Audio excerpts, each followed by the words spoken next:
तर दीक्षाभूमीवर मी घरी आली आता आणि दीक्षाभूमीवरचा एक प्रसंग सांगते तुम्हाला. आपण जेव्हा आत खूप पैदल जावं लागतं आतमध्ये दीक्षाभूमीवर 2-2.5-3 किलोमीटर तरी आतमध्ये जावंच लागतं तुम्हाला दीक्षाभूमीवर.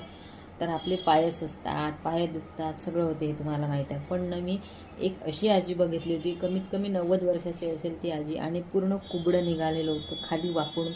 जे कुबड्या बाया चालतात ना, अर्थात म्हणजे म्हणजे मी बघताना त्यांना मी यांना म्हटलं, बघा आपले पाय दुखतात आतापासून, आपल्याला त्रास होतो, पण ती आजीनं एवढी कुबड्या टेकत टेकत दीक्षाभूमीला चालली होती.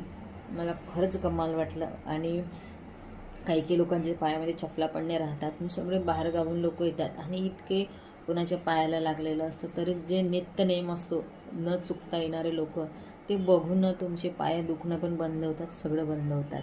मग हे बघितल्यानंतर खरंच खूप चांगलं वाटतं आपल्याला की बघा लोकांना अजूनही त्या गोष्टीची जाणीव आहे का आपली कंडिशन आधी काय होती आता काय आहे. तर खरंच म्हणून ना आपण म्हणतो ना कुठं पाय दुखतात, हात अशा लोकांकडे बघावं आणि समजावं की आपण आळस करतो म्हणून आपलं दुखणं वाढतं, दुसरं काही नसतं. इच्छा असते ते सगळं होतं, नाही का.